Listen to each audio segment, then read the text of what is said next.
여러분들 반갑습니다. 오늘은 예수 깊이 알기, 예수님의 승천의 비밀에 대해서 함께 은혜를 나누려고 합니다. 우리가 지난 시간까지는 예수님의 탄생의 비결, 또 탄생 다음에 죽음의 비밀, 그리고 죽음 다음에 부활의 비밀에 대해서 이제 배웠지 않습니까? 그리고 오늘은 복음의 핵심이라고 또 말씀할 수 있죠.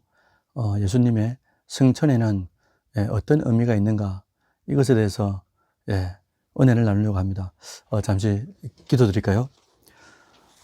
존귀하신 하나님 아버지 감사합니다. 지난주까지만 해도 벚나무에 가지가 많이 보였는데 며칠 전부터인가 벚나무에 가지는 보이지 않고 꽃들이 만발한 모습을 보게 됩니다.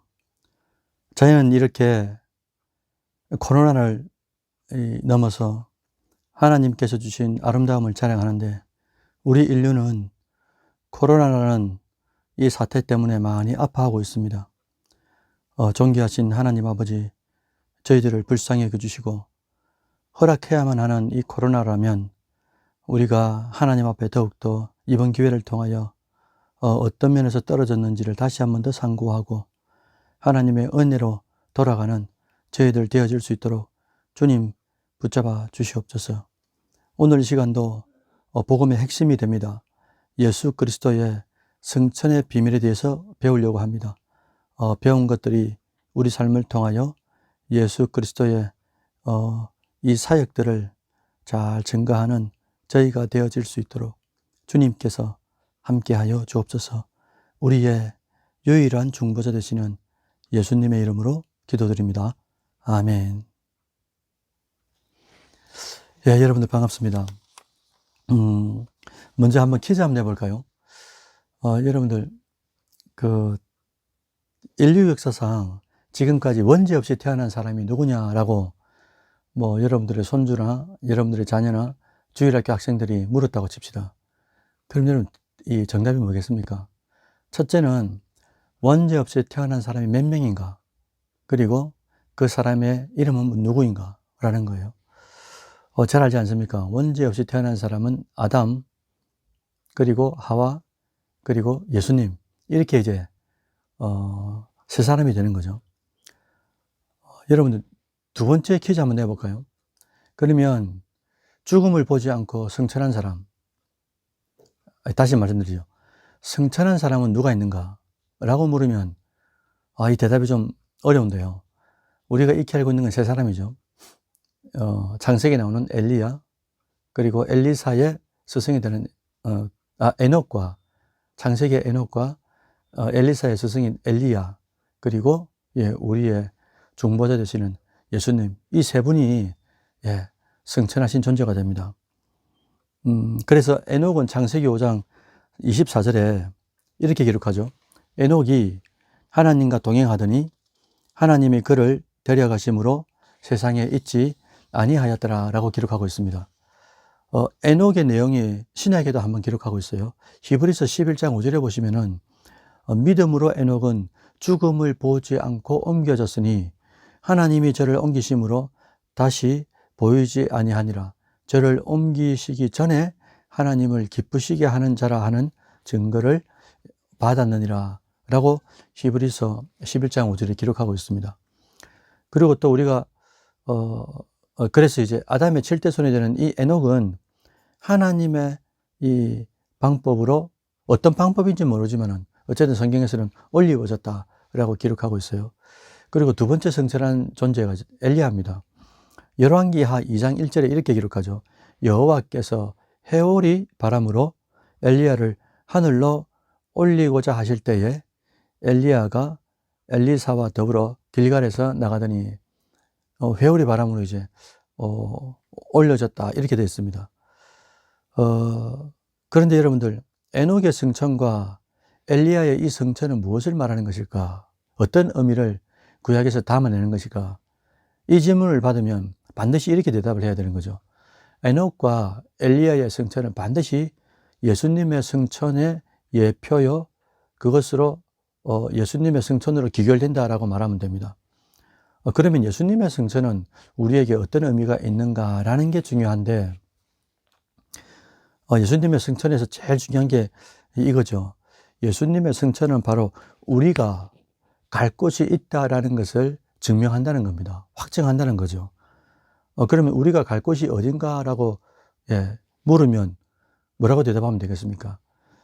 이것은 승천이라는 개념을 살펴보면 잘 알 수 있는 거죠. 그래서 성경이 말하는 승천이란 뭘까? 여기서 승자가 오를 승자잖아요. 그리고 천자가 하늘 천자입니다. 하늘로 올라간다라는 게 승천인 거죠. 우리가 그 엘리베이터를 우리나라 말로 이제 승강기라 그러잖아요.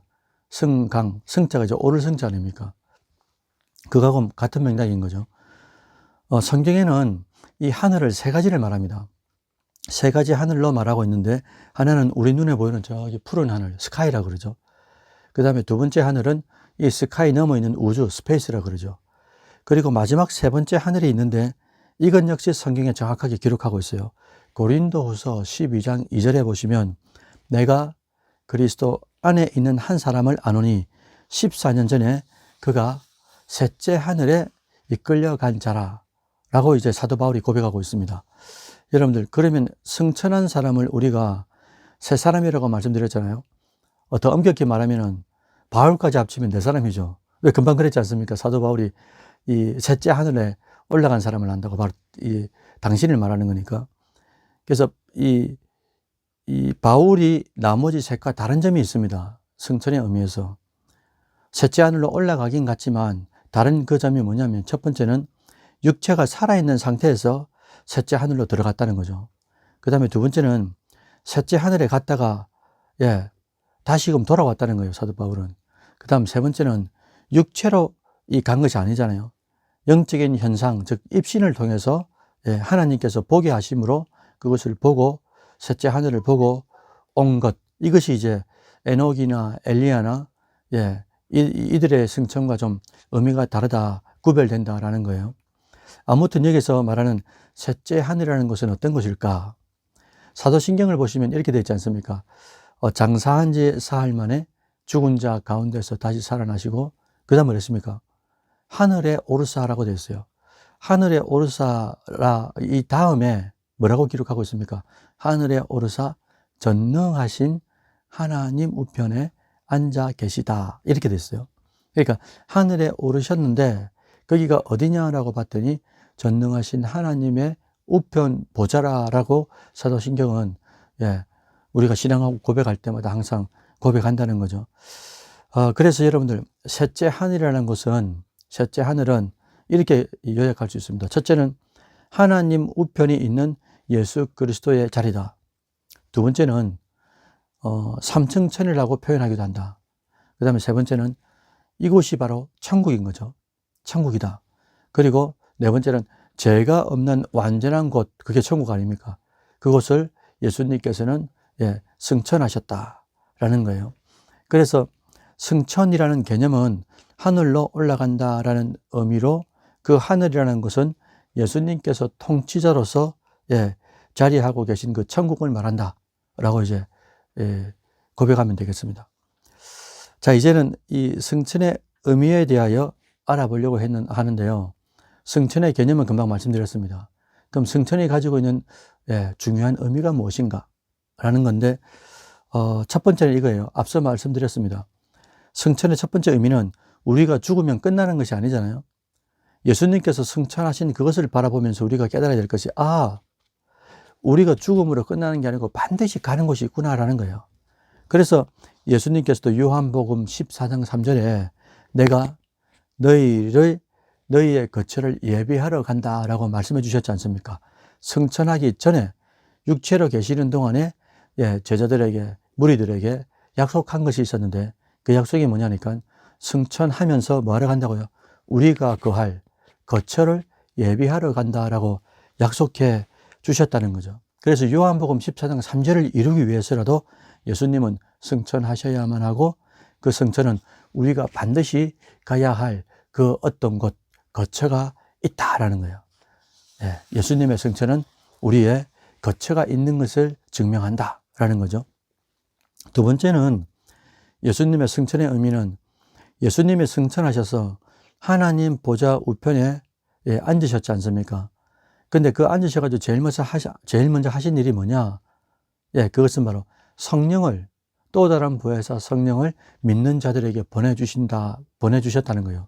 이건 역시 승천하기 전에 예수님께서 예, 또 다른 부에서를 내가 너희에게 줌으로써 너희를 구하처럼 버려두지 않겠다라고 친히 말씀해 주셨지 않습니까? 승천하기 전에 약조하신 이 약속을 예수님께서는 승천하셔가지고 제일 먼저 왕의 자리에 앉으셔서 예, 통치자의 자리에 앉으셔가지고 우편 보좌에 앉으셔서 하신 일이 믿는 각각의 심령 속에 예, 또 다른 부에서 성령을 직접적으로 보내주신 일. 예, 그래서 이제 이 승천하심으로 우리는 성령을 받게 된다라는 게 중요한 의미가 된다는 거죠. 그 다음에 세 번째는 승천의 의미가 뭐냐? 여러분들, 우리가 성령을 받게 되잖아요. 예수님께서 승천하셔서 그 첫 번째 사역이 믿는 자들에게 성령을 보내시는 겁니다. 근데 우리가 성령을 받았어요. 근데 가만히 영적인 논리로 따져보면 이렇게 됩니다. 성령은 완전한 거룩이에요. 그러니까 죄가 있는 곳에 임할 수가 없습니다. 그런데 우리는 죄밖에 없는데 우리 안에 직접 오셨다는 거예요. 그것도 완전 거룩인 이 성령께서 우리 안에 오셨다는 거죠. 어떻게 완전한 거룩이신 성령이 죄밖에 없는 우리 속에 오실 수 있는가? 이게 사실은 영적인 논리로 맞지 않단 말입니다. 오실 수 없는 분이 오셨다는 거죠. 그것이 가능하도록 하기 위해서는 반드시 그 심령 속에 예수를 그리스도로 믿는 이 믿음의 의가 반드시 있어야 됩니다. 그래서 성령께서 우리 안에 오실 수 있는 이유는 예수를 그리스도로 믿는 이 단 하나의 의로움 때문에, 믿음이라는 의로움 때문에 이 믿음을 보고 거룩하신 성령은 우리 안에 오셔가지고 성전을 삼아주신다라는 거죠. 그래서 이것은 무엇을 의미하냐면요. 성령이 우리에게 임하셨다라는 말은 예수 그리스도의 그 십자가의 구속이 완전히 나에게 이루어졌다는 거죠. 그러니까 완전한 속죄가 이루어졌다라는 겁니다. 현실 시간 속에서 2021년도 3월 달에 있는 나는 죄를 지금도 짓고 있지만, 그러나 예수 그리스도를 믿는 사람은 성령을 받게 되는데, 성령을 받았다는 이 증표는 뭐냐?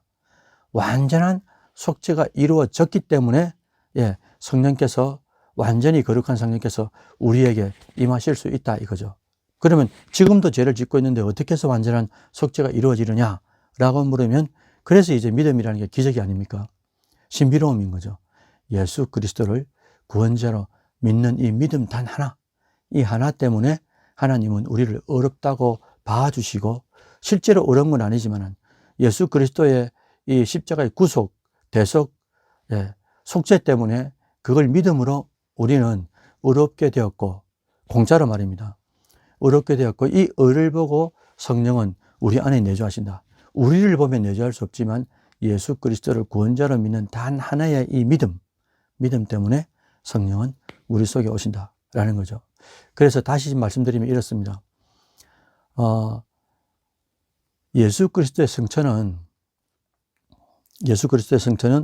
우리가 반드시 거할 거처가 있다라는 것을 증명하는 것이고, 두 번째는 예수 그리스도의 승천은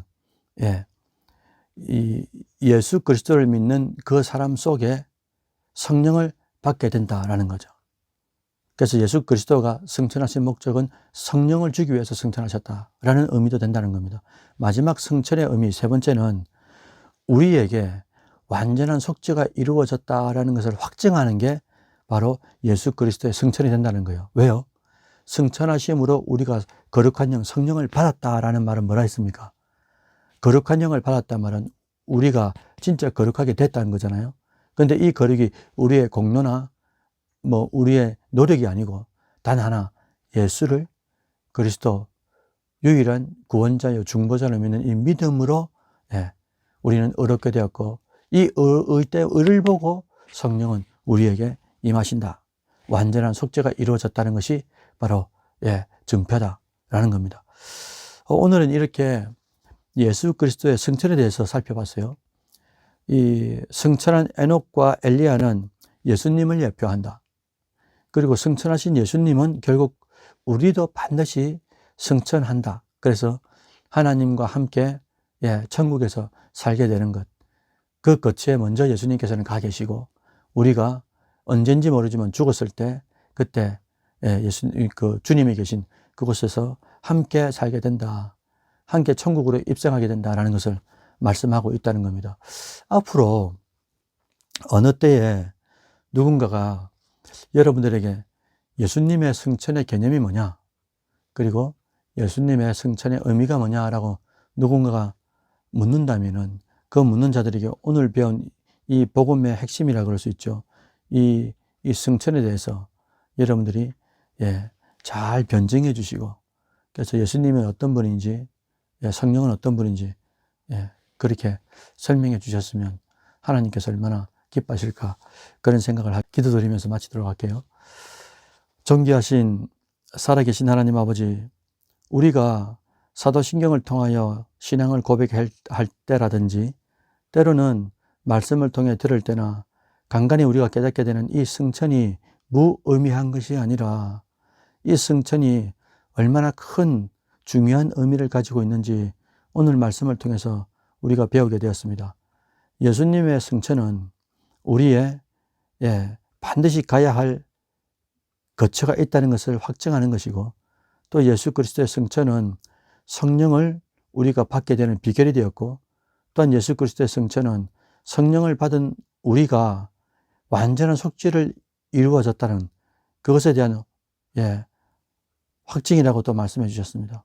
살아계신 아버지, 우리는 하루하루마다 언행심사를 통해서 죄를 지을 때가 너무나 많습니다. 그럼에도 불구하고 성령께서 우리 안에 내주하시면서 예수 그리스도의 남은 사역을 감당하라고, 말씀과 기도로 거룩해지라고 부단히 우리에게 감동 감아주시는데, 한순간이라도 주의 말씀과 감동 앞에 순종으로 영광을 올려드릴 뿐만 아니라 남아있는 생애 동안에 예수 그리스도의 변호자로서 역할들을 잘 감당할 수 있는 모든 권속들 될 수 있도록 주님께서 굽어 살펴 주옵소서. 봄날입니다.